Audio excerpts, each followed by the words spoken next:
Hello, I'm Cornell Clayton. I'm the director of the Thomas S. Foley Institute at Washington State University. And on behalf of the Foley Institute, I want to welcome you out to our continuing series on the 2020 election. For the last 3 months, we've brought you some of the country's leading political experts each week talking about various aspects of the campaign and the election. Today's panel, we have our final event of the series. It's a world-class group of scholars who will provide us some post-election analysis.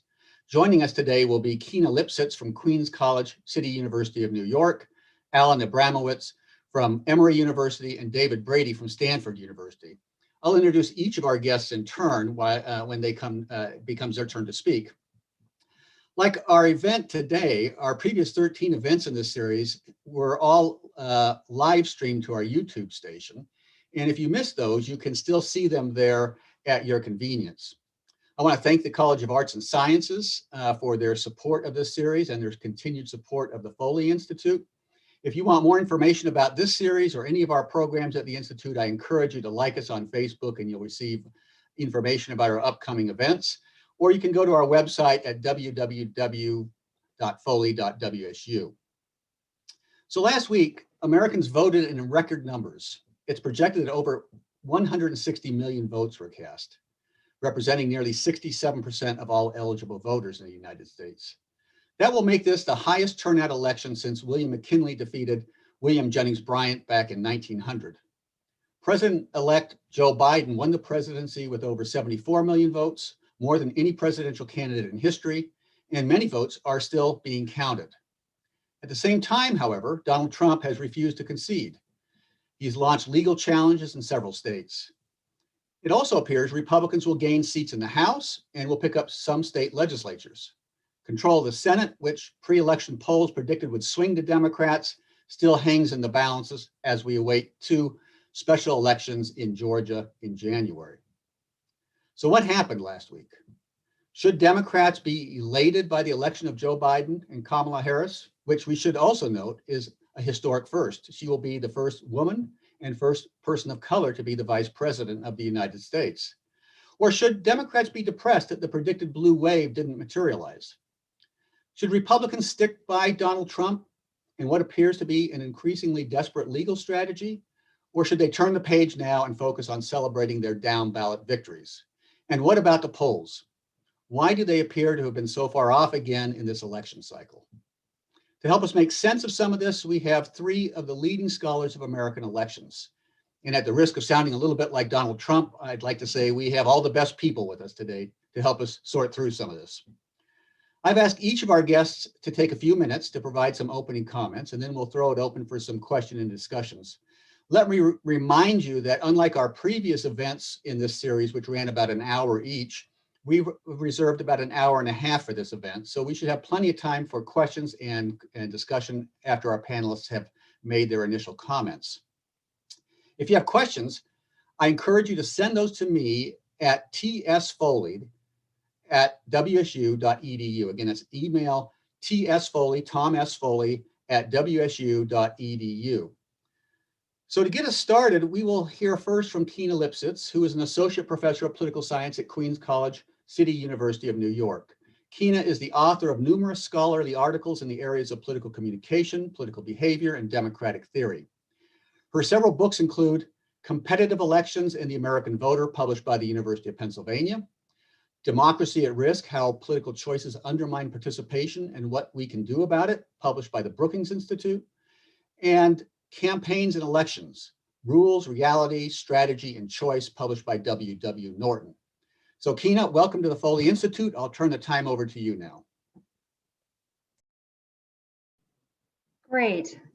Thank you so much. I want to thank everybody at the Foley Institute for having me today. And it's a real pleasure to be on a panel with Alan Abramowitz and David Brady. Quite an honor. I'm going to be talking today about election litigation in 2020. And so I'm going to just talk about where we've been, where we're going, and also what I think it means for Supreme Court legal reasoning in the future with a conservative Supreme Court. So let's start off with, let's see. So in the 2020 election, it looks like it's going to be one of the most litigated elections we've ever had. We've had nearly 400 lawsuits. This is those sponsored by Republicans and Democrats. And what we've seen is that Republican lawsuits have been largely unsuccessful, despite the fact even that, President Trump has nominated, approximately 25% of the federal judges at this point. And so one of the questions that this raises is why? What's the point of all of this, right? So I think people who are a little bit more generous or charitable are saying, well, maybe this is just that the president has a fundamental misunderstanding about the role of courts in elections. And so this has been indicated by his comments concerning the nomination of Justice Amy Coney Barrett, and him saying that he was nominating her and with the expectation that she might help with the election. And he said lots of comments that sort of suggest this kind of thing. And while maybe President Trump might have a misunderstanding of the role of courts in elections, I think his team probably doesn't. So I think maybe there's some other reasons. The obvious one is that he's trying to undermine the legitimacy of an election that he's lost at this point. Others have suggested that he's trying to raise money to pay down his campaign debt. So this is, you can see here on his website, if you read the disclaimer, it suggests that, or it says that 50% of all the contributions to his defense fund will actually be going to his general election account to pay down his election debt. So that might be another point. But what I'm actually interested in is there have been a couple of cases where the Supreme Court has actually weighed in, particularly conservative justices. And I want to just analyze a little bit of what it is that they said and what this suggests about where this court may be going in the future in terms of election law. So the cases where you've seen them weigh in most extensively are the ones dealing with the extension of absentee ballot deadlines. So these are the cases in North Carolina, in Wisconsin, and in Pennsylvania. And what's in each of these cases, or across these three, we hear from Gorsuch, Justice Gorsuch, Justice Alito, Justice Kavanaugh, and Justice Thomas. So it gives us, I think, a pretty good view of what the conservative justices are thinking. What's interesting is we don't hear from Justice Roberts, so we can talk about maybe why that's the case. And of course, we don't hear from Justice Barrett because she was not active on any of these cases. But my guess is that she'll agree with a lot of the reasoning that we see here. So the first thing I want to start with is their interpretation of the Purcell principle. So what that principle says, and it comes from a 2006 Supreme Court decision, is the court should not change election rules during the period of time just prior to an election, because doing so can confuse voters and create problems for officials administering the elections. Seems very reasonable, right? And we definitely see Justice Kavanaugh in the Wisconsin, this is concurring opinion. He invokes the Purcell principle. He says the district court changed Wisconsin's election rules too close to the election in contravention of this court's precedents. This court has repeatedly emphasized that federal courts ordinarily should not alter state election laws in the period close to an election, a principle often referred to as the Purcell principle. So, one of the things that's interesting about Justice Kavanaugh's interpretation of the Purcell principle is that he expands what it means just prior to an election. Typically, when you see the Purcell principle invoked, it has to do with changes made within a few weeks of the election or just right before an election. So the change that was made by the district court in this case actually happened on September 21st. So it's 6 weeks before an election. So this interpretation, essentially, if it goes forward, if this is something that we see them using in the future, it suggests that election officials cannot respond on the ground to changing conditions because these are changes, that fall. If something happens within that 6 week period, they're not going to be allowed to actually respond to it. And the other question is, does extending an absentee ballot deadline actually confuse voters? You can think about a lot of things, a lot of changes that might actually confuse voters, maybe moving polling places or things of that nature. But extending a ballot deadline doesn't actually cause any kind of confusion. It just means that there's a longer period of time for their ballot to go in. And this was actually recognized by Justice Kagan in her dissent in this case. Where she says that it's hard to see how the extension of a ballot receipt deadline could confuse citizens about how to vote. That's one thing that we're seeing that's a little bit different about what the conservative justices are saying. The other thing that's different is the way that it's a very strict interpretation they're using of the elections clause of the Constitution. And that reads, the times, places, and manner of holding elections for senators and representatives shall be prescribed in each state by the legislature thereof. And so in all three of the cases that I'm talking about today, conservatives on the Supreme Court had interpreted this very narrowly to mean that only the state legislature can make any election law. And what this actually harkens back is to Justice Rehnquist and two other conservative justices in Bush v. Gore put forward this very narrow interpretation of the elections clause. And what's interesting is that so these are actually across all three cases, what you see is this narrow interpretation. So this is the Wisconsin case. The Constitution provides that state legislatures, not federal judges, not state governors, not other state officials bear primary responsibility for setting election rules. We saw it in the Wisconsin case. This is Justice Gorsuch. Efforts like these not only offend the elections clause's textual commitment of responsibility for election lawmaking to state and federal legislators, they do damage to faith in the written Constitution as law, to the power of the people to oversee their own government, and to the authority of legislatures. And then this is in the Pennsylvania case. This is Justice Alito here. The provisions of the federal Constitution conferring on state legislatures, not state courts, the authority to make rules governing federal elections would be meaningless if a state court could override the rules adopted by the legislature. So what they're saying here with the elections clause, their interpretation is actually the state court no longer has somehow doesn't have the ability to weigh in and say whether what the state legislature is doing actually violates the state constitution. And the other thing that's interesting about this is that they're contradicting themselves, or at least the Supreme Court, and what they said in a 2015 case, which was a case dealing with the Arizona Independent Redistricting Commission. And in that case, the Supreme Court said states may enact election law through any of the quote unquote lawmaking processes. So they had a broader idea of how you can make election law and election rules. Of course, that was a decision. It was 5-4, where Kennedy joined the liberal justices. And so it was a Supreme Court opinion written by Justice Ginsburg. So what you're seeing here is conservatives on the court basically using this as an opportunity to basically go back to this interpretation in Bush v. Gore and to bypass this 2015 decision. What I find concerning about it is it suggests that state courts and election officials have no role to play in determining election laws or rules.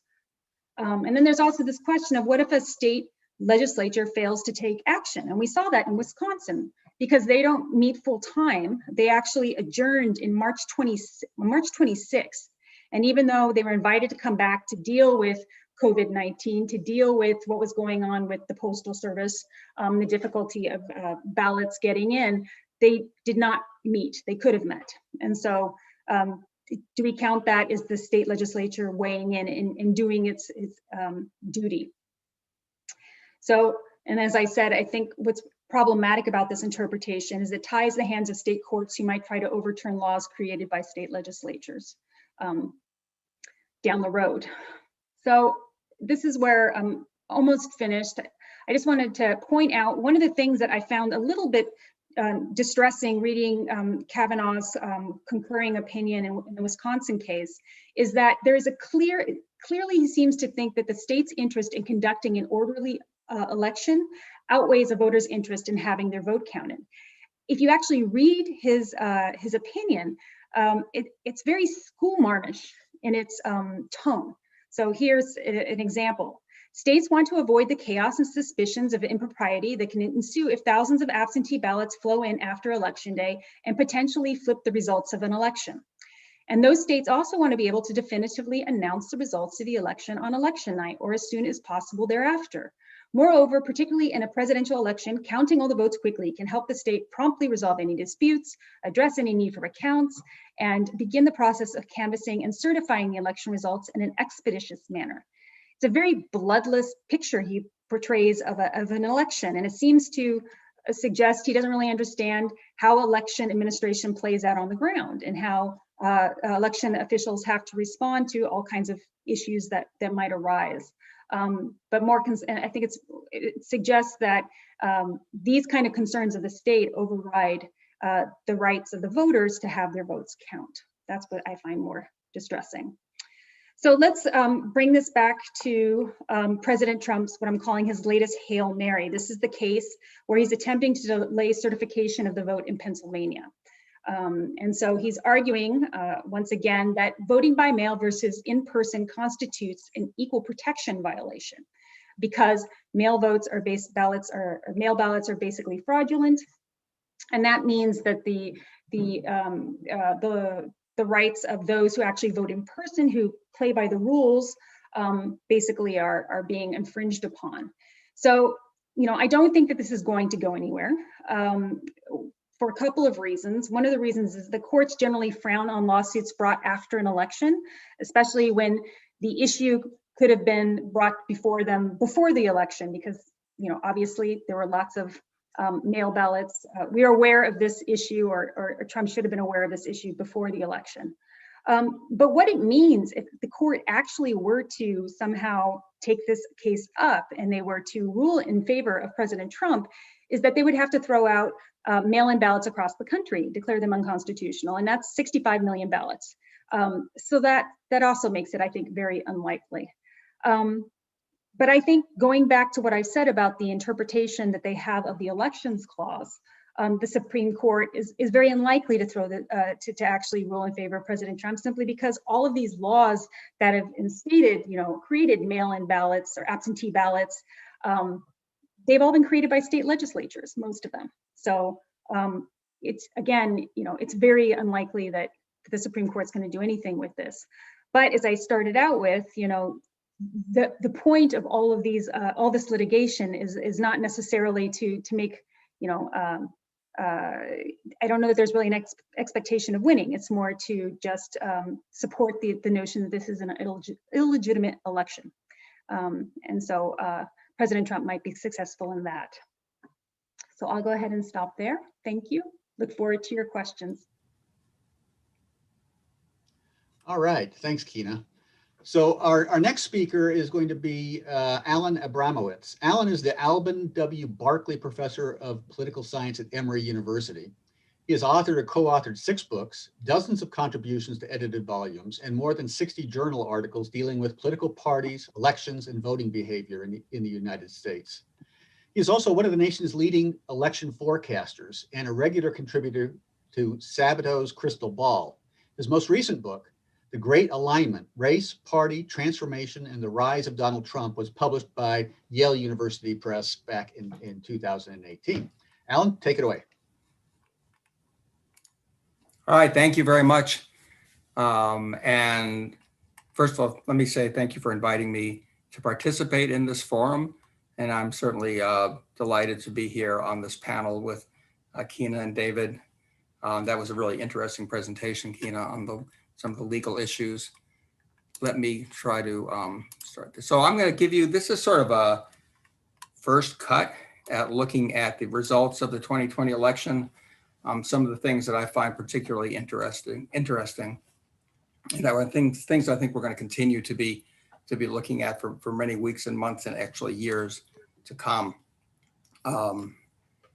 So to begin with, we all probably saw this. If not in person, then we saw it afterwards.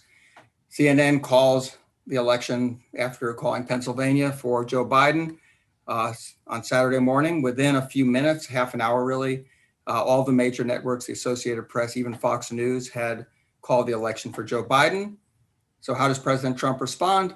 A couple of hours later, we get this tweet and then a series of tweets afterwards along the same lines, essentially claiming that the election is being stolen, that he's the real winner of the election, and that there's massive voter fraud.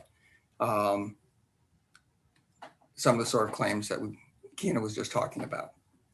And this continues right up to the present moment. The president, unlike any of his predecessors in modern times, has not conceded the election.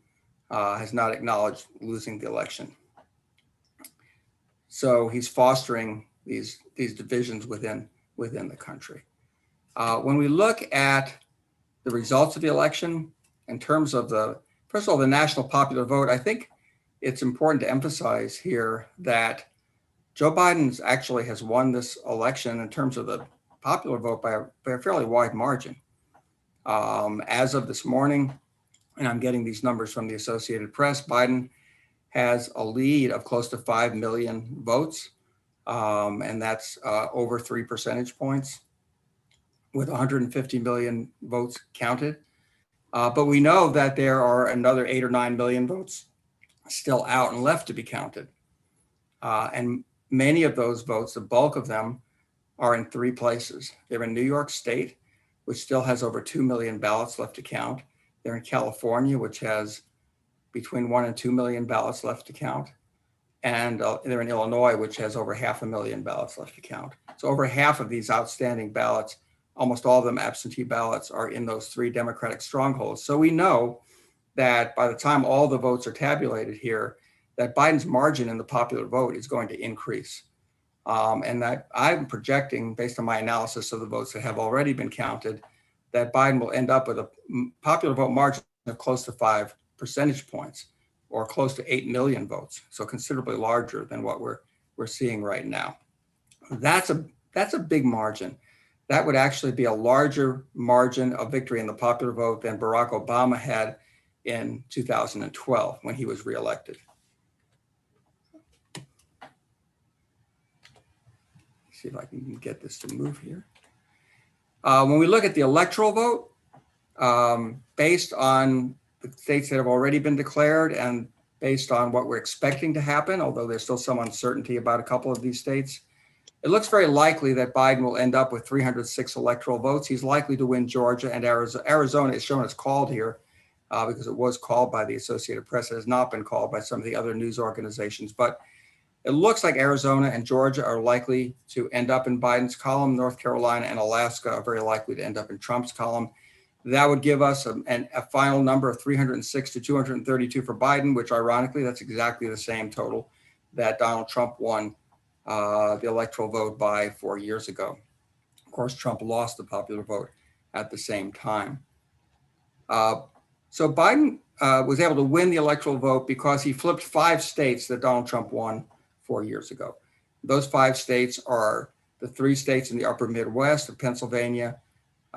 Pennsylvania is sort of Northeast Midwest. Pennsylvania, Wisconsin, Michigan, and then also Arizona and Georgia.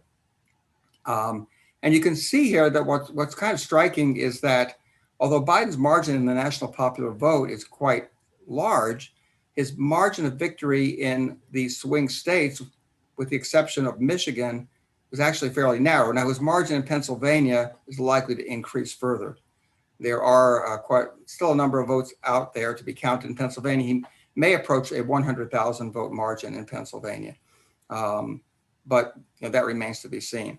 But what is clear is that the margin in the swing states that decided the outcome of the election much closer than the margin in the national popular vote, and a switch of a relatively small number of votes here, maybe 100,000 votes in a few states, could have given this election to Donald Trump in the electoral vote.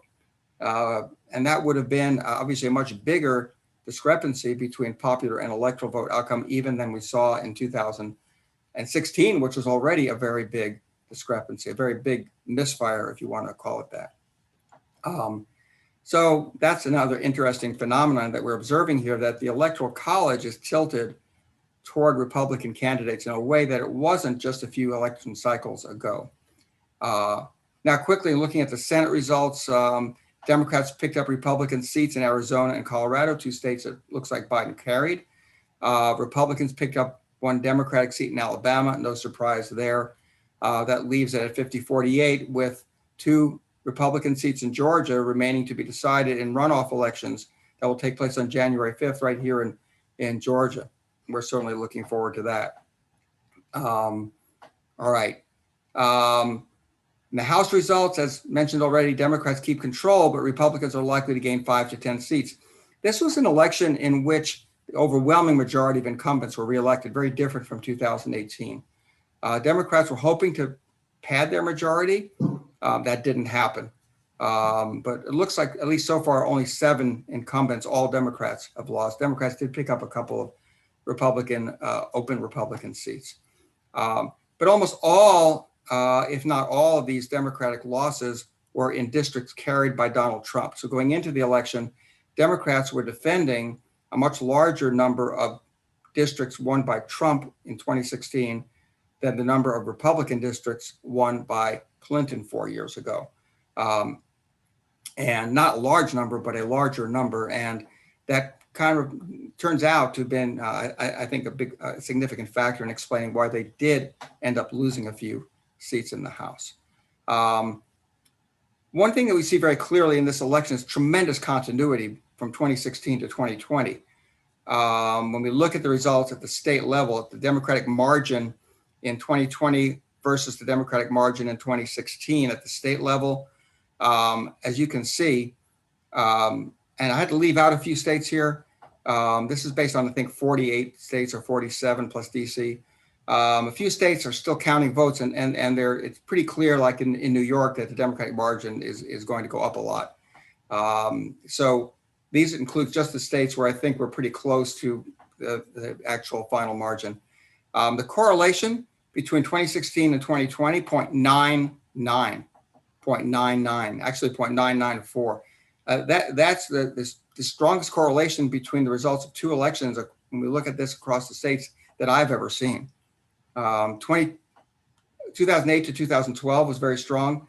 Also, all of the recent elections have shown a high degree of continuity. This one, really remarkable.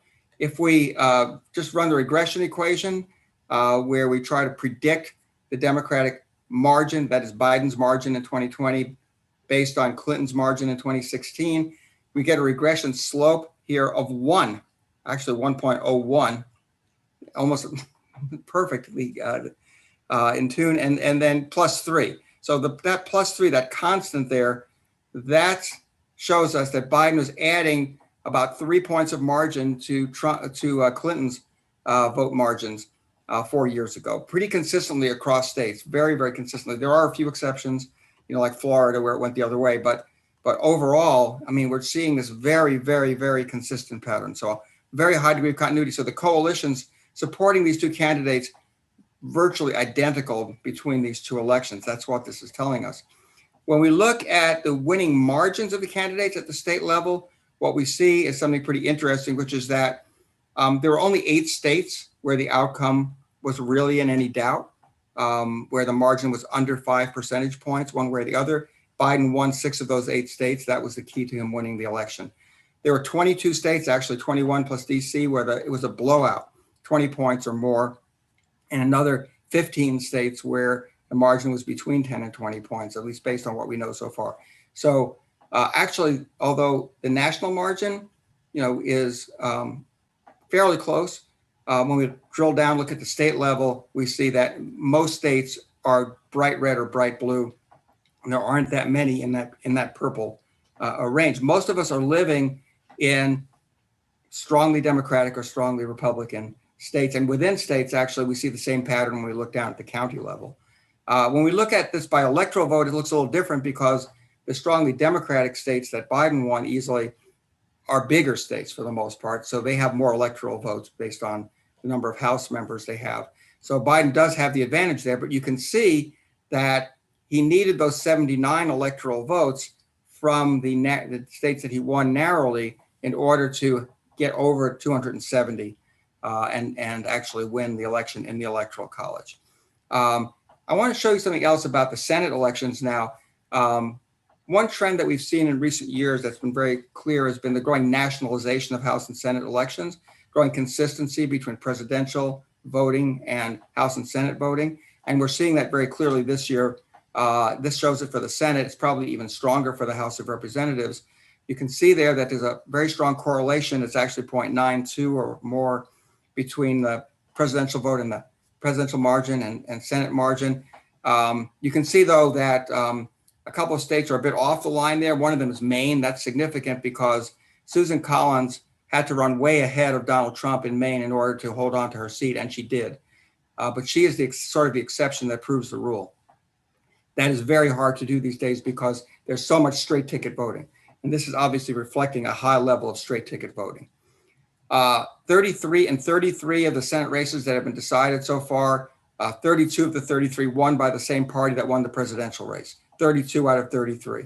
A remarkable degree of consistency. Of course, we have the 2 undecided races in Georgia, again, reflecting straight ticket voting. And we look at the new Senate, the 25 states won by Biden will have 45 Democratic senators, 3 Republicans, and 2 undecided in Georgia. Trump states, 47 Republicans, 3 Democrats. Very close alignment between presidential election results and the party makeup of the Senate. Why is the Senate so difficult for Democrats? It's pretty obvious that California has a larger population than the 20 least populous states. 12 of the 20 least populous states voted for Trump in 2020. 12 out of 20. 13 of the 20 most populous states voted for Biden in 2020. So the Senate is skewed very much toward these small, sparsely populated rural states. Not all of the small population states are Republican, but most of them are. Trump and Biden voters, so there's a big geographic divide between the parties, as I showed you earlier. We also see from polling data that there's a big divide on a lot of issues, including the pandemic, racial justice, immigration, climate change, healthcare, abortion. On issue after issue, Trump and Biden voters are very much divided in their views on these issues. Here's just one example of that on the COVID pandemic. Far more Democrats and Republicans see COVID as a major threat to the health of the U.S. public, despite all the evidence from the rising cases, rising deaths. We still see this, and this is what Joe Biden is inheriting and trying to address this pandemic, this big partisan divide that's been fostered to some extent, of course, by the president himself. Why is it that we see this big divide on COVID, among other things? Part of it is just that Democrats and Republicans are getting their information from very different sources. This is some data from Pew that shows that what are the most trusted news sources for Democrats and Republicans? For Democrats, it's a variety. I mean, they don't rely on any one source. CNN's at the top, but a lot of other sources. For Republicans, it's Fox News. Fox News dominates. That is where Republicans get their information. That's who they trust. That's who they trust for information. Who do they distrust? Democrats distrust Fox News. Republicans distrust CNN the most, but they distrust a lot of the mainstream news outlets where Democrats get their information. So that helps to explain why Democrats and Republicans are almost living in 2 different countries here in terms of the information they're receiving. And another consequence of this divide is that we really don't like each other. Okay, so we see this in terms of ratings on this so-called feeling thermometer scale. The percentage of Democrats who have very cold feelings toward Republicans has been going up. It was already very high 4 years ago. It's higher now. Same thing among Republicans. The percentage who have very cold feelings toward Democrats is higher now than it was 4 years ago. It was already high 4 years ago. This is a real problem if you're trying to bring the country together and try to govern it. So just a few quick conclusions. We see a decisive Biden win in the popular vote, but the electoral vote decided by a handful of very closely contested states. Voters are sharply divided by geography, ideology, and their media choices. We see that the Electoral College and the Senate are key advantages for Republicans in the way that the election votes get distributed now. And we see intense mutual dislike and mistrust on both sides that's going to make governing difficult. And on that cheerful note, I'll conclude and hand back the microphone. All right, thanks, Alan. Our let's see, let me turn that on. Our next guest, our final panelist today, is David Brady, who's the McCoy Professor of Political Science in the Stanford Graduate School of Business. He also serves as the Deputy Director and Davis Family Senior Fellow at the Hoover Institution. Professor Brady has published 7 books and over 100 journal articles and book chapters. Among his most recent publications are Leadership and Growth, published by the World Bank, Revolving Gridlock, Party and Policy from Carter to Bush II, published by Westview Press, and Red and Blue Nation, Characteristics and Causes of America's Polarized Politics, published by the Brookings Institution. Welcome to the Foley Institute, David. Oh, David, you need to unmute your microphone. I did. There we go. No, okay. So once again, you see my email. Okay, can you see the screen? No, it's not up. Okay. Not up. Well, that's not good. Let's see. And show. I'll go back, share screen. Now? Yeah, now we can see it. Right, thank you. So this is I'm not going to disagree with much of what Alan said, but I want to try and paint a little bit different picture about, given the way things break down, how hard it was actually for Joe Biden to actually carry the election. This is all 3,000 counties in the United States, and the vote from, this is 2016 and 2020. And it's the same point that Alan made, that they're very closely contested. I tried to get this, most of these down here, of course, are red. These up here are blue. I tried to get these color coordinated, but my skill set is not sufficient, and I didn't have a graduate student handy enough to do it. But the big changes, the interesting changes are all these in here, which are 30 to 50 point changes against the Democrats. And interestingly, these sets, if you can see what I'm moving in here, those are all Hispanic districts. They're in Miami-Dade, and then the rest of these are down along the border in small counties. So one of the things, the area where Biden was hurt the most was obviously in Texas and in Florida. And we know from the polls that he didn't do as well in the Hispanic vote as Mrs. Clinton did.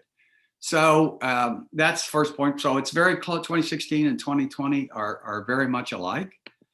And then, as Alan showed, the totals, I agree with everything Alan said. I think President-elect Biden will win by over 8 million votes. It'll be a very large margin. And you can see what happened. Here's Clinton in 2016 in Arizona, and Biden, a win. Well, you can see that there's a huge increase in turnout. And Trump also increased turnout, but not by as much. Georgia, you can see, again, a big increase in turnout, and for both candidates, but again, enough for Biden to win. Michigan, same thing, of 500,000. And as you go down across these things, there was this huge turnout, and the turnout was generally higher for Biden than it was for Trump. And that's what accounts for this victory in this set of states. Now, what I want to do is talk a little bit about those and say, talk about how hard it was, I think, given the way American politics is now structured, for Biden to win. So this is Trump approval rating, and this is from the Weekly Economist YouGov poll, and this goes back to January of 2017, and you can see this is the disapproval rate. It goes up. And the approved rate down. So this is Trump approval, 2 category. And if you now look at Trump approval in Democratic states, the ones that Alan was talking about, it showed, look at the huge gap between approval of Trump and disapproval. So in Democratic states, it's huge, usually anti-Trump in terms of approval. And now look at the battleground states. And the battleground states I take to be, there are about 10 states in this group. And notice in those states that the approval, disapproval of the president is about equal. And these are the states where, of course, if he doesn't win these states, you get a result like 2016. And so this is, if you look at this is roughly what happens in the likely voters and the approval rating. So you see, if you approved of only people who approved of the Trump job, you see that in that case, Donald Trump got 96%, 95% of the vote of those who strongly approved, and 83% of somewhat approved, but many more strongly approved it. And that's, of course, correlated with party.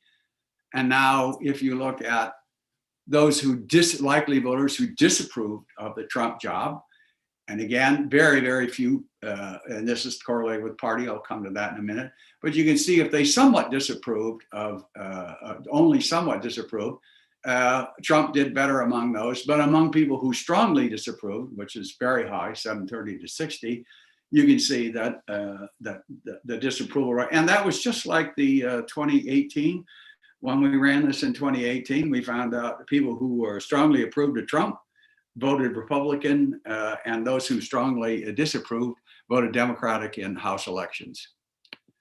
So then if we turn to party identification, this is the traditional 3-point party identification where the question is, normally speaking, do you think of yourself as a Democrat or a Republican or an independent? So I'm just showing Democrat and Republican in this case, in these states. So note that what happens then, and so this just takes those 3 levels, and note that across the country toward the end, as people move from independent into these others, what you see is the number of Democrats goes up, number of Republicans goes up. And here is the same thing when we include leaners. And that means when you ask the question, you say party, you belong party, Democrat, Republican, or independent. And if you say independent, they ask to which party do you lean to? And now note across the states, the number of independents falls off dramatically as people have making up their mind for whom they're going to vote or which party they're going to vote for. And you can see the number of Democrats goes up and the number of Republicans. But you can see on average, Democrats have 4 or 5 percentage point lead across the country. Now look at the same results in the battleground states. The battleground states on the three-party thing, they're about even. In fact, in the end, Republicans have a bit of an advantage. And so battleground states are just going to be much tougher for Democratic candidates to win. And now if you look at battleground states, whereas you move towards the end and people move out of independent and say, now I'm lean Democrat or Republican, depending on how they're going to vote. Note in this case that that percentage of independents falls off and this percentage goes up. But again, these states are tough because the battleground states are much more Republican than the rest of the country. Here's the party ID on the 3-point party ID going in. Again, Democrats have Democrats at 37% and Republicans only 31%. Independents are 27.6. And then battleground states, Republicans have an advantage. And by the way, in the 11 states I use, they have a registration advantage in 7 of those states. And in Florida, where the Democrats lost, they have one of the states they have a registration advantage. So again, and then here's how you vote. If you're here's your vote. If you're a Democrat, you can see overwhelmingly Democrat, very few Republicans. Now, unlike 2016, there were actually a few more Republicans who split off for Biden than was the case of Democrats for Trump. And you can see that in this case, independents won the Biden won the independents, which was different from what happened in 2016. And the others are what happened to people who voted for other parties, and that those numbers are so small as to not deal with. Now, so turn to ideology, because we know that ideology makes a difference in these things. So if you look at Democrats with leaners, you can see that about 60% of Democrats are liberal. And now this is a question not of Dave Brady says what's liberal or not liberal. You ask these people the question. You consider yourself to be liberal, moderate, or conservative, and they choose that for themselves. So note that even while Democrats are about 60% are liberal, there's a good solid between 35 and 40% who consider themselves to be moderate. And when you look at the same result with Republicans with leaners, the Republicans are a much less heterogeneous party, where here you have 78% of Republicans, 78% of Republicans are conservative. And there are some moderates, but that falls off. It's around 20% moderates. So the Democrats have more moderates, a little more ideological heterogeneity than the Republicans do. And you'll see that that's going to make a difference, because who are most likely to defect? And who are most likely to defect are the moderates in each party. So if you look at So who's gonna be more likely to vote for Trump if you're a Democrat, or who's more likely to gonna vote for Biden if you're a Republican? And the answer is, this is just one table that shows liberal, moderate, and conservative defectors from 1972 through 2016. And you can see that the Democratic defectors are on the whole moderate to conservative, because the idea is the Democrats are more likely to nominate a leftward president. And the same data I'm not going to show you for time's sake. For the Republicans, the same thing. It turns out to be the moderate Republicans are the ones more like moderate liberal Republicans, very few liberal Republicans. They're more likely to vote for the Democratic candidate. So then I turn to this notion: if you just looked at ideology and you said you consider yourself a liberal or a moderate or conservative, here's the vote. If you're a liberal, overwhelmingly Biden. If you're a moderate, Biden wins those, but Trump does pretty well. And among the conservatives, you can see the same result. Conservatives vote for Trump. Now, here is the presidential vote: Republicans with leaners and Democrats with leaners.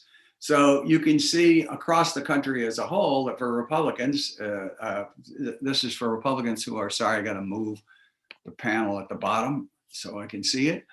So you can see that among liberal Republicans, very few, many more of them voted for Biden. Among moderate Republicans, and there are some of them, you can see that numbers of them, and almost no conservatives voted.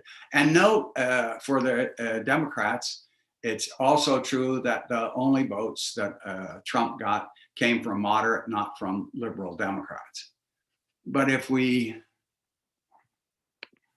take that to battleground states, note that in the battleground states, the same phenomena actually occurs. It's liberal and moderates, Republicans, even in battleground states, who are more likely to do it. The difference is, in battleground states, Republicans in battleground states are much less likely to be moderate or liberal.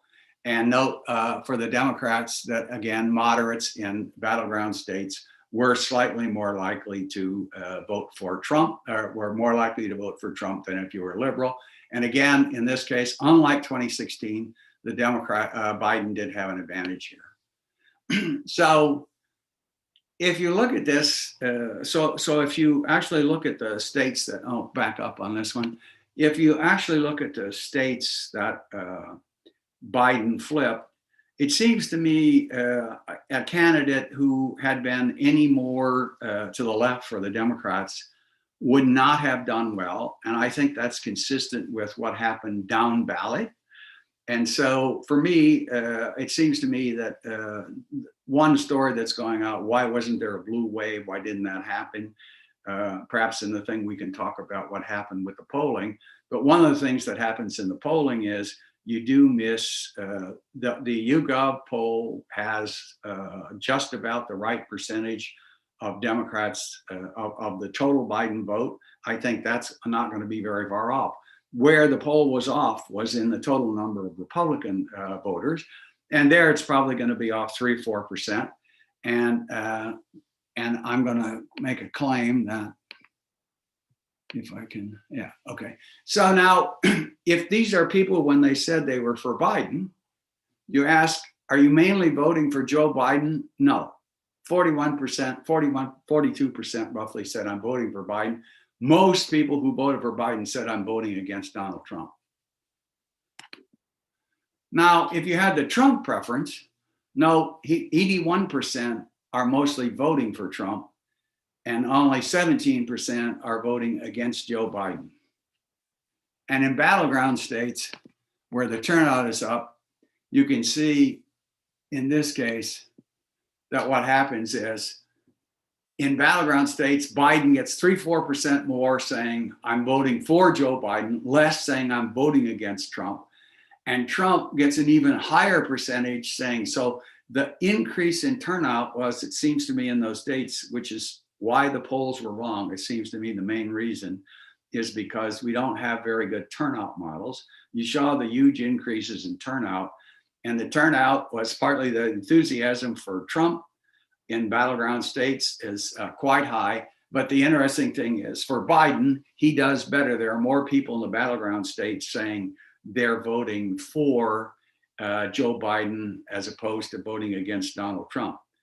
Now, sorting this out, I'm going to agree with Alan. It's going to take us quite a long time to do this because not only were our polls off, the exit polls are very badly off. If you actually look at those exit polls, it shows Biden winning by a much higher percentage than he actually will.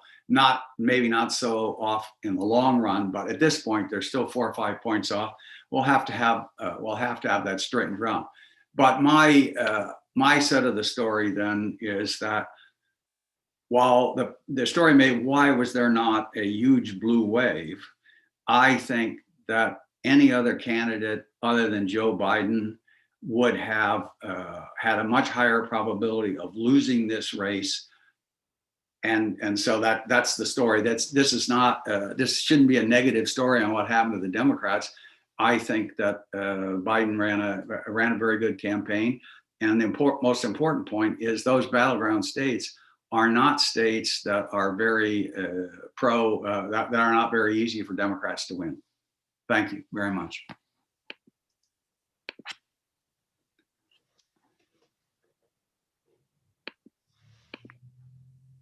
Okay, great. Thanks very much. It's we got a lot to chew on here. Let me just start off by following up with a point that David, you were making at the end there, and that is about why the polls were so far off, and especially in these critical battleground states. We'd been assured by pollsters that they had taken into account everything they needed to take into account. They have adjusted their models to control for education levels. They've adjusted.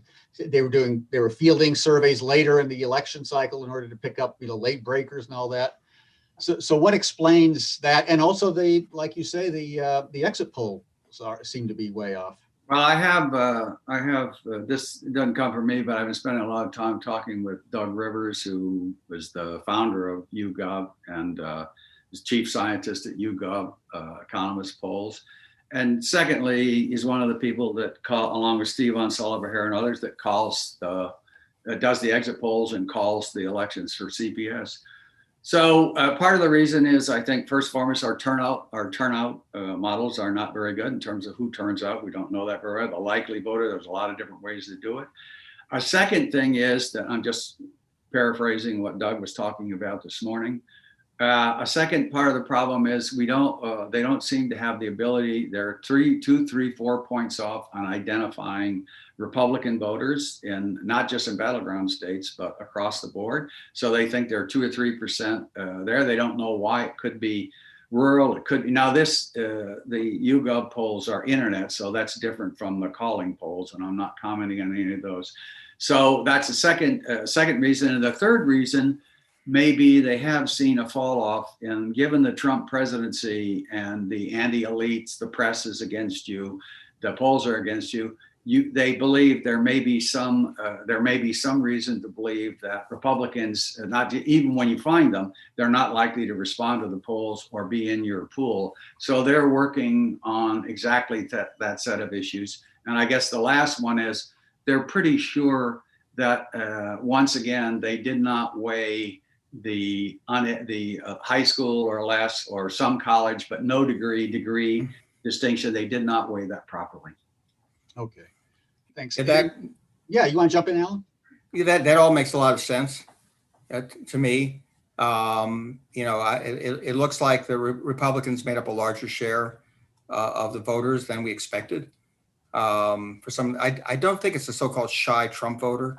In other words, I don't think it's really about that Trump supporters are reluctant or unwilling to state their preference for Trump when they're being interviewed, but they may be less likely to just respond to polls for a variety of reasons. On the exit polls, by the way, the national exit poll has now been reweighted, but actually I believe they've overcorrected. So now, if you look at them now, you'll see that it looks like they've got Biden's margin a little too small. And that affects everything else. So, the exit polls have a lot of problems because they have to make sure everything in the end comes out exactly right on the totals, but that doesn't necessarily mean that the internals are really accurate. So, and a lot of people talk about these internals as if they are gospel, but but they're really not. So let's, I think we need to keep that in mind. I agree 100% with Alan, and it was even more difficult this year because of COVID, and Right. who would stop and talk to you on the way out. So it was, and given the number of mail-in ballot, it's problematic.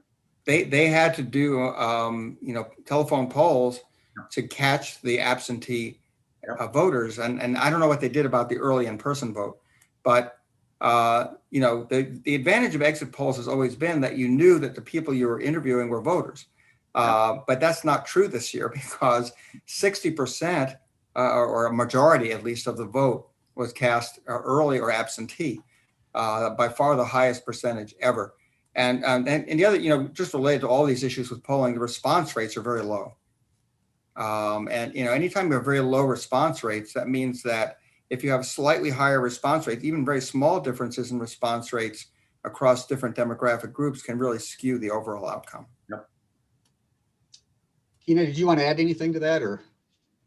No, I mean, the only thing was that, it wasn't just President Trump's, the polls in the presidential race were off, also in the Senate and the House races, which to me all suggests that it's just, they weren't getting Republicans. Right. Susan Collins, I mean, the polling in Maine showed Susan Collins losing pretty consistently. That wasn't shy Trump voters. I mean, but another thing that's kind of interesting is that not all of the polls were off. So for example, in Georgia, the polls were spot on.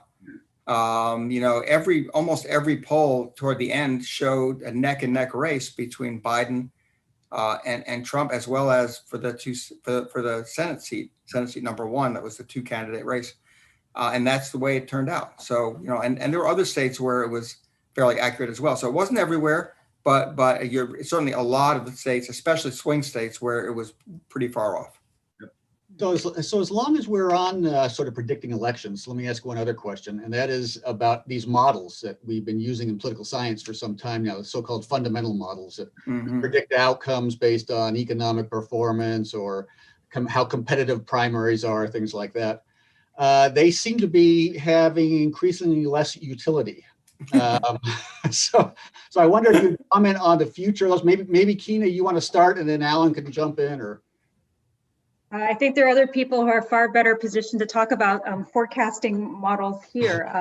But I think also, I mean, this was a really challenging election to try to forecast given the pandemic. You had an economy that was doing fairly well under President Trump, and then it was impossible, I think, or very difficult to factor in how the pandemic was going to affect all of this. But I will let the forecasters on the panel actually.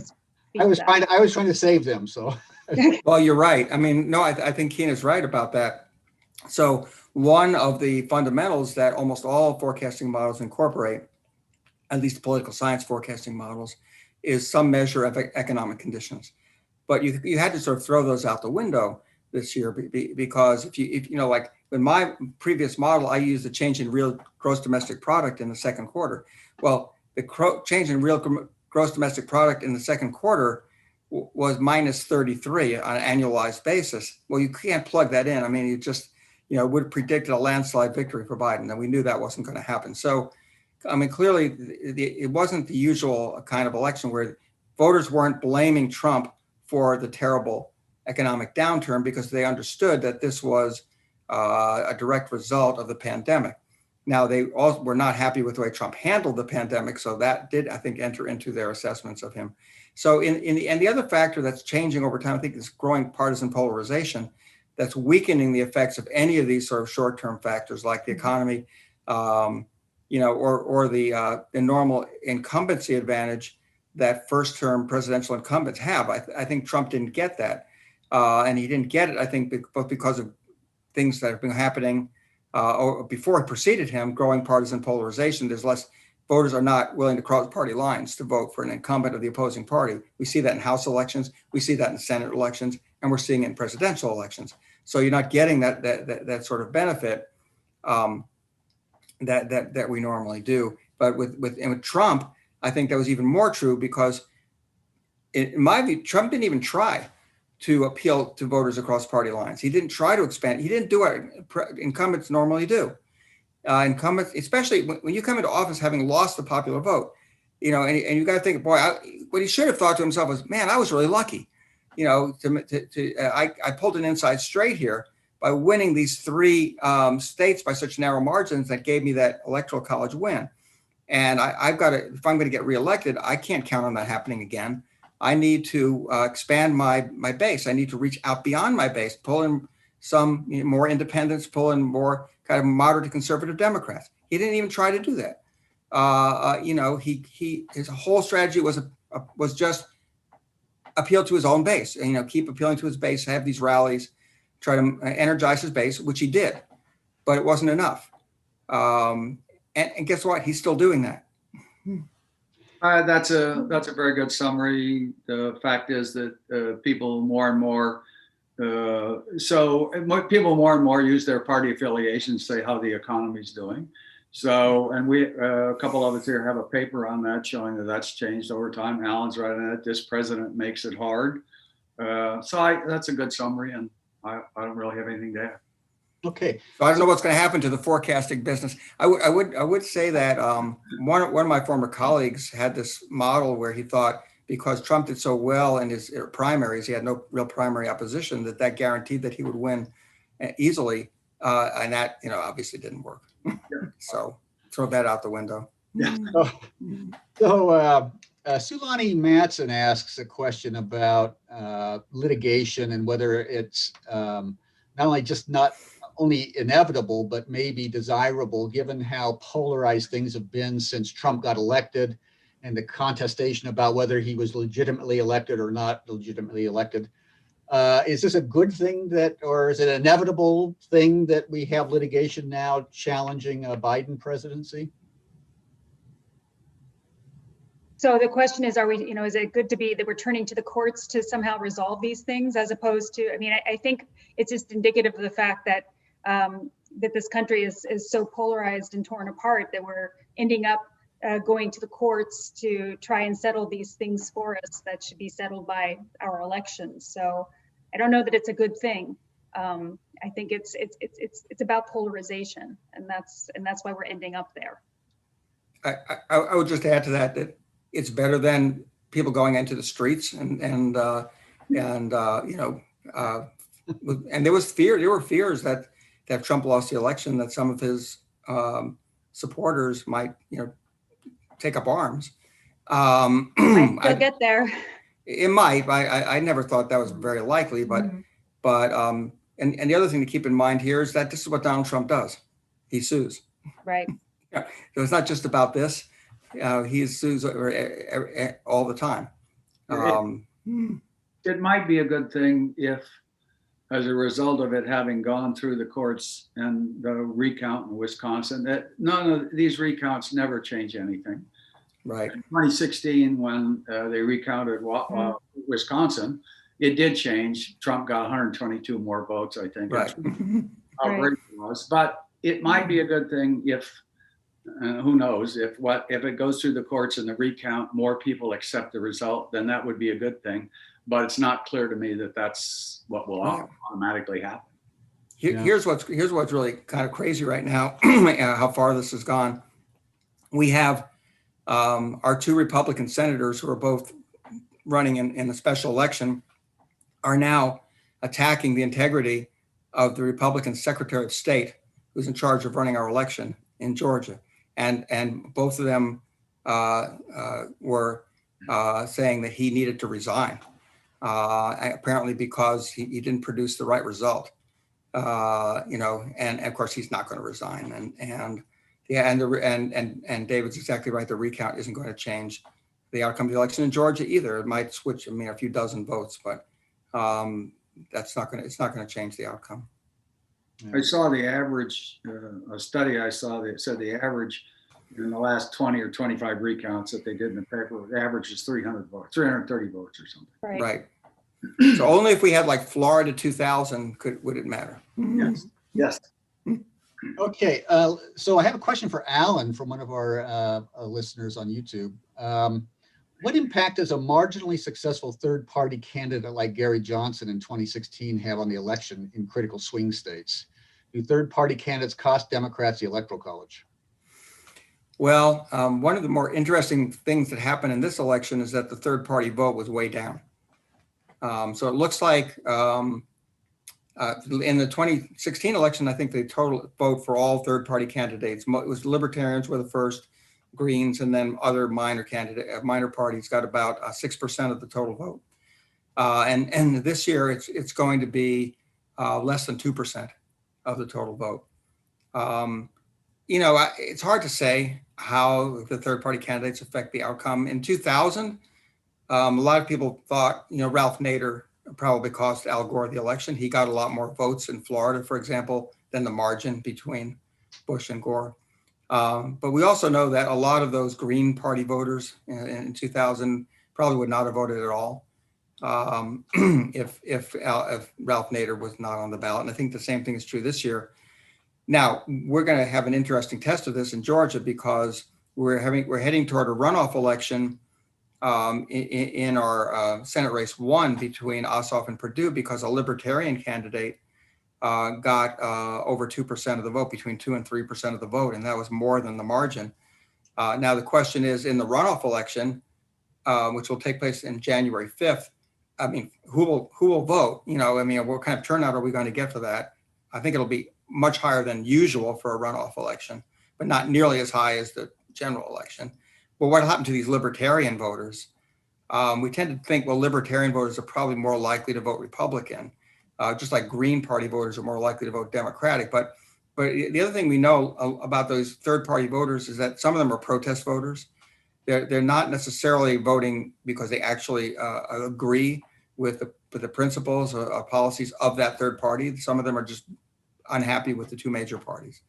And also Libertarians, are not necessarily all inclined to vote Republican over Democratic. So they'll likely split and they may not come back at all. So I think it's hard to assess the impact they had in 2016. I don't think that they changed the outcome of the election. The only thing is in 2020, I think this time it's the Libertarians that would have caught. If you look at the swing states and the margins, right, Libertarians had more votes, but oh yeah, a lot more. My sample of Libertarians is limited to my colleague Paul Fiorina, who votes Libertarian regardless of who. He's not typical. He's not either. No. Well, on my street here in Decatur, Georgia, which is a Democratic stronghold, but we have one Libertarian and on the street, and he has the only Joe Jorgensen for president yard sign that I've seen anywhere. So Griffin Grubb asked a question about, we've been talking a lot about political polarization between the parties, but what about polarization within the parties? And he was in particular referencing this call that House Democrats had and the infighting that occurred last week. So I wonder if you guys could just talk a little bit about how you see the two parties moving forward from here, and in terms of the polarization inside the two parties. And I don't know, maybe Keena, do you want to start? Sure. I think that some of his grasp from earlier, talking about how many moderates were in each party, kind of speaks to this, because you definitely see that the challenge is for Democrats because they've got so many moderates, whereas Republicans, it's the right wing has basically won in that party. It has been Trumpified, and there are just very, very few moderates left. So for the Democrats, I think it's going to be a bigger challenge, which is, and I think a lot of this is going to come down to Biden and the transition team that he puts together and the extent to which he reaches out and draws in progressives and includes them in that entire process. But it's going to be an enormous challenge, because that's what everybody has been saying in this election is, it looks like the progressives, they won in the House elections, and it was the moderates who lost. And so the progressives are definitely, they are arguing from what they perceive as a position of strength. And I don't envy Biden. I think it's going to be very hard to kind of move ahead in a unified manner. Well, it's definitely true that it was the losses were disproportionately among moderates. That's always the case because the moderates are the ones who represent the swing districts. And here's what I think is important. First of all, Democrats actually agree about a lot of things. The party is more unified on policy, than you might think when you just look at that, percentage of self-identified moderates on a lot of issues, like increasing the minimum wage, like immigration reform, like same-sex marriage, abortion. The party is more unified on a lot of these issues than it has been. There are, of course, disagreements. I agree with something that David said earlier, that I think it's very likely that Joe Biden was the only Democrat who could have won this election. When we look at the outcome, and we look at how close the margins were in those swing states, I think it's pretty likely that a more progressive Democrat would have done worse than Biden in a lot of those swing states and might not have won them. The second thing that's important to keep in mind is that what you have to think about here in terms of the House and the Senate, as well as the presidency, is what's the pivotal state? What's the pivotal district? In what's the 218th seat in the House? What do you have to do to win the 218th seat? When I look at the progressives in the House, the arguments they're making, people like the members of that progressive caucus, and the Bernie Sanders wing of the party in the Senate and in the House, almost all of them represent safe Democratic districts. There are almost none, if any, from swing districts. That's because they couldn't win in swing districts. So in order to win those swing districts, you have to put up the kinds of candidates who can win there, and they tend to be more moderate. That doesn't mean they don't. They'll be pretty supportive of the Democratic agenda, I think. But you can't. AOC is not going to win that swing district, or a candidate like her is not going to win that swing district. Same thing's true in the Senate. Obviously, it's the 50th or 51st vote that really matters there, and in the presidential election, it's those swing states, which are, again, as David showed, they're more Republican than the nation. They're more moderate. It's conservative than the nation. Those are the states you have to win in order to win a presidential election. I agree. I just think if you just thought of Pennsylvania for 6 seconds and imagine a candidate who said no fracking. I mean, that's a candidate who's going to lose Pennsylvania. Yeah, I agree. Inside, so I agree. So Biden will have probably the Republicans will get one of those 2 seats in Georgia. But at any rate, I think that might help him, because how far can he go? But you can see the left of the party is already after him. You can see that Bernie Sanders already talked about the agenda. So, and the Wall Street Journal had an editorial from some youth that said, "Get her out of the way, we'll take over." So I think that'll be a problem. We'll see how Biden does, but there are things they agree on, infrastructure, and if they go that way, I think they'll be all right. For the Republicans, I think Donald Trump presents a huge problem. I think some of my colleagues accused me of being around when Grover Cleveland was president. I was not. But Grover Cleveland, as you may recall, Grover Cleveland ran for president, and they lost in 1888 and then won again in 1892. So the problem, I think, is Trump's going to hang around. He's there. And what is his base really like? We don't know, but it's large enough that it's going to matter. How big it is, it's going to take time to sort out. But Donald Trump is going to be, because he did so well in this election, in my view, is he's going to be a force in the Republican Party. Right. It's going to take time, a couple years, for that to sort out. I think that's exactly right. I think it's Trump's party still.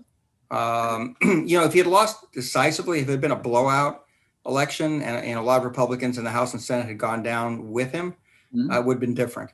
I think that would have strengthened the hand of the Republicans in Congress, who want to see the party go in a different direction. They're there, but now they're going to be stifled because Trump did as well as he did, and because Republicans gained seats in the House, because Republicans probably will hold the Senate, not certain. Yep. But that makes it hard. So for the time being, at least, I think you're going to see Trump continuing to exert, and I think that's part of what this fight is about. This battle. That's the legal battle he's waging and claiming that the election was stolen. He's going to keep saying that even after he's out of office. And that's part of his appeal to the base, the base strongly supports him. He has close to a 90% approval rating among Republicans. And so very few Republican elected officials are going to want to stand up to him. So, Positioning themselves, I'm sorry, I was just going to say congressional leaders, I think if he is not there in 2024, if he does not run again, they want to position themselves to be able to take advantage of his base and to appeal Right. to his base. So that's why they're going along with it all. Exactly. Exactly. So I'm looking forward to the Republican primary between Donald Trump Jr. and Ivanka. And Sean Hannity, don't forget. It could be. Tom Cotton. Actually, there clearly are a bunch of Republicans maneuvering now to try to get ready to run in 2024. I kind of doubt that Trump himself would run again. But then again, I never thought he'd run the first time. So Yeah. Yep. So Heather Devick has a question for David, and that is, she asks about public policy as opposed to partisanship, and how that impacted voters' choices in 2016. Can you say that again? Sorry. Could you say that? Say the question again. Yeah, she's asking about how public policy as opposed to partisanship impacted voters' choices in 2016 compared to 2020. Boy, that's a good question. I think in 2016, you had two candidates who were the two most unpopular candidates, and in the end, there were a series of things. Probably the Comey thing that made a difference. I would say that my guess, just seat of the pants, is 2016 was less issues. I think 2020 was a combination of two things. One, the coronavirus. Mike Spence and I wrote some papers on that in Project Syndicate, and the idea there was it showed that if you among independents, they thought a majority thought that Trump had done a bad job on coronavirus. They were the ones most likely to vote for him in our final poll, and even among moderate Republicans that voted for Biden. Among them, you also they disapproved of Trump's handling of the corona. So the coronavirus hurt him toward the end. In the regressions we were running, the economy, as Alan mentioned earlier, started to come back, and finally, in the last couple of times, the economy was more important than the coronavirus just by a little bit, and that those people that thought Trump would do a better job, and he had a slight majority on that over Biden, they tended to be more likely to vote for him. So I think issues played more of a role, right. The two issues being the economy and coronavirus in 2020. But it's a great question, and I hope you're not asking me to have any data on that. I would say that for the most part, that voters' positions on the issues just kind of are line up with their partisanship. Yes. What we see, for example, in their views on healthcare. What should be done about healthcare? What should be done about immigration? What should be done about racial unrest and just pretty much across the board. So they tend to reinforce the divisions that are already there. You don't get very many voters defecting anymore. That used to be the case. If you went back 30 or 40 years ago, you'd see like in 1972, lots of conservative to moderate Democrats defected, and they wouldn't vote for George McGovern because he was way too liberal for them. But you just don't see much of that anymore.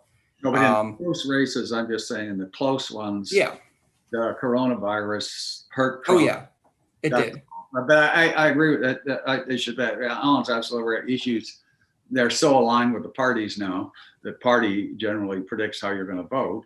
But the point is that in this election, if I had to choose between the two, I thought 2020, the issues had a little more effect than they did. Yeah, I would say that the coronavirus pandemic cost Trump the election. Yeah. And in a sense, if you look at the fact that it ended up doing better than we thought he would, but his the perception that he mishandled it was still pretty widespread, and this was, in my view, just a golden opportunity that was handed to him that he blew.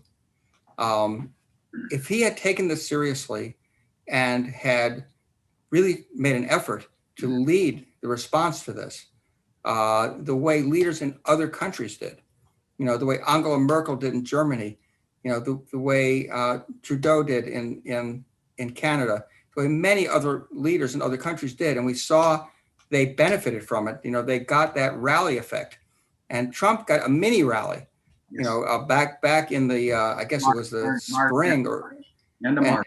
But then it faded because he didn't. He then he gave up. In the end, I think that was the difference. In March, the thing he did is, so in mid-March is when he first came around and said it's serious. And just before he started holding the press conferences, at Right. March 29th to 31st, in our polls, that was the only time he's ever been at 50% approval rating. He had on COVID, he had 20% of Democrats approving of his job on COVID. And that was high. And among independents, he was 61% approved of his handling of COVID. And within 2 weeks, that had all disappeared.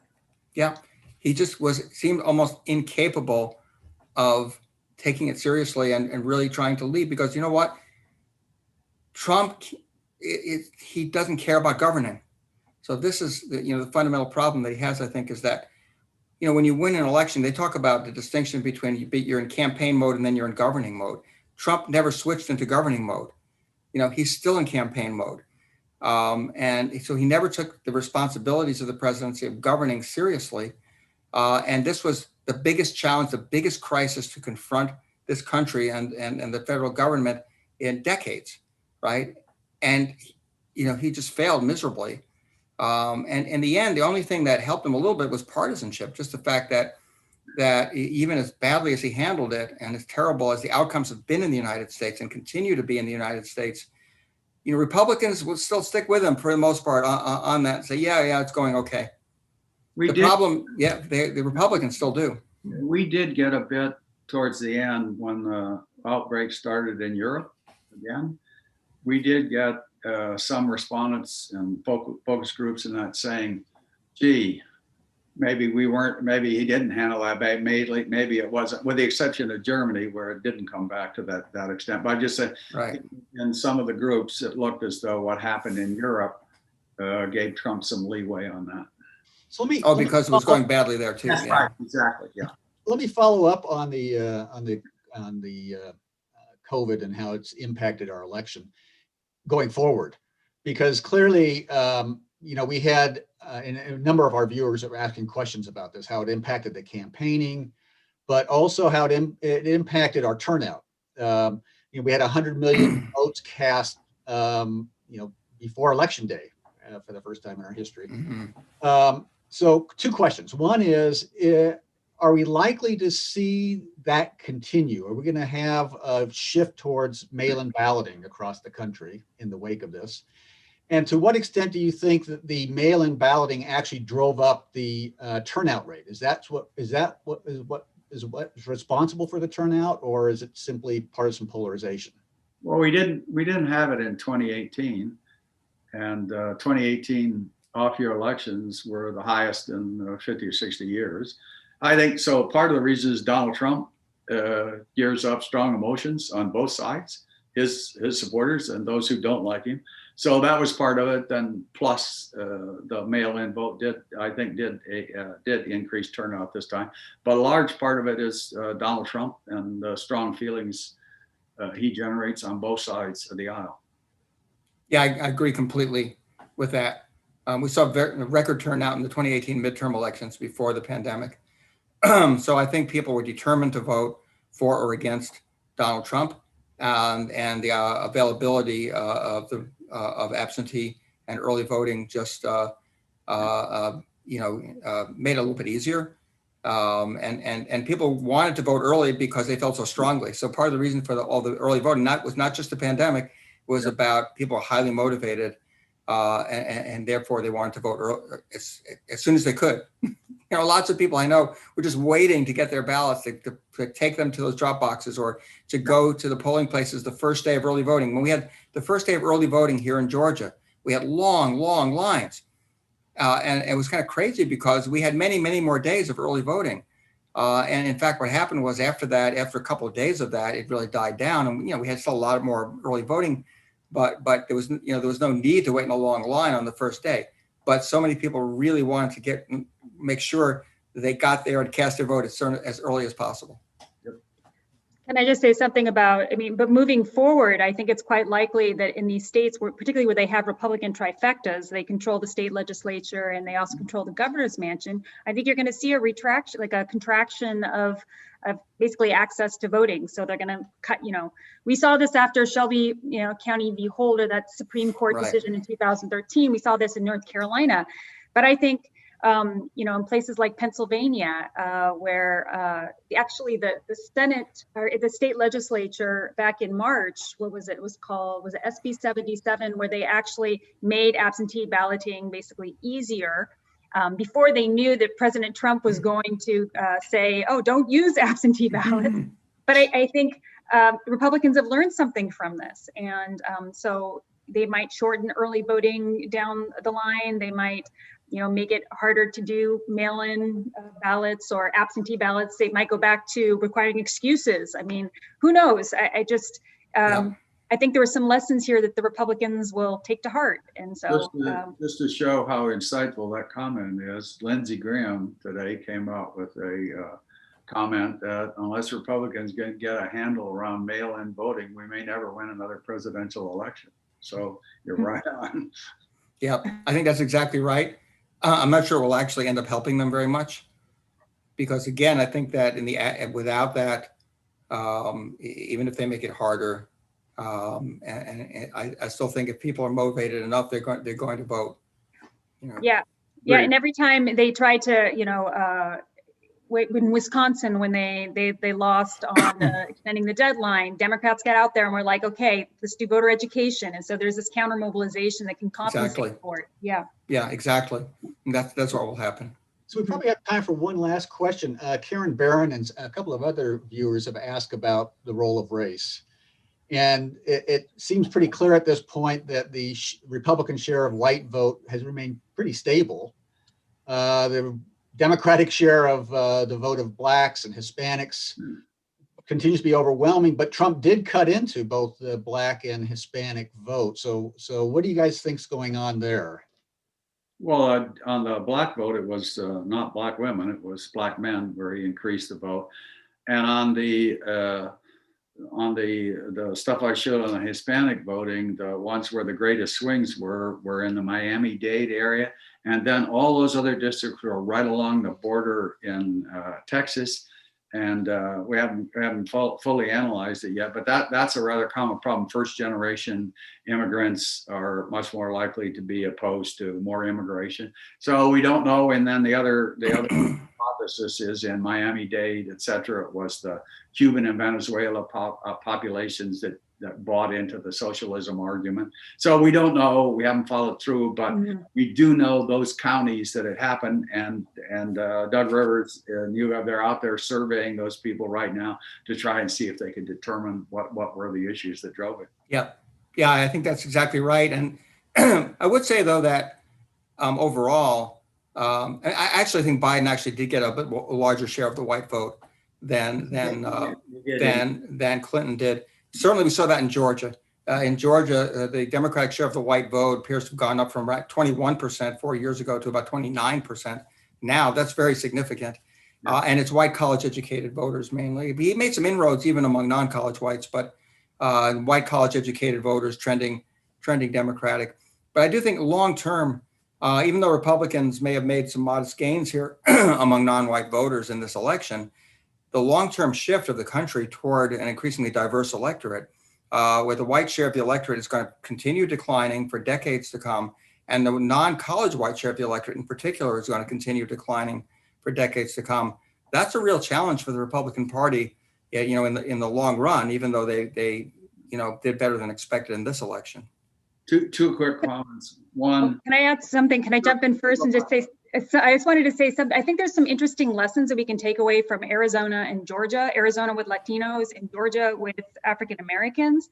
I think the reason why those communities turned out so strongly had to do with sustained mobilization. So in Arizona, you've had groups that have been working with Latinos in the wake of SB 1070, which was a racial profiling law. And so you had lots of organizations on the ground that provide things like citizenship classes, English language classes. So it's not just about trying to mobilize these communities around elections. It's like also in between elections. And then in Right. Georgia, you had Fair Fight, that's been working with, Stacey Abrams' organization that's been working with African Americans. And I think sustaining a level of excitement that helped there.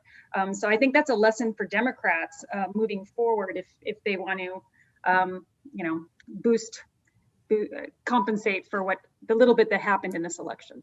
Yeah, that's essentially, I wanted to say that there are some people said the Democrats did not actually organize and work well with the Hispanic communities, and that cost them. And I think your points were probably right.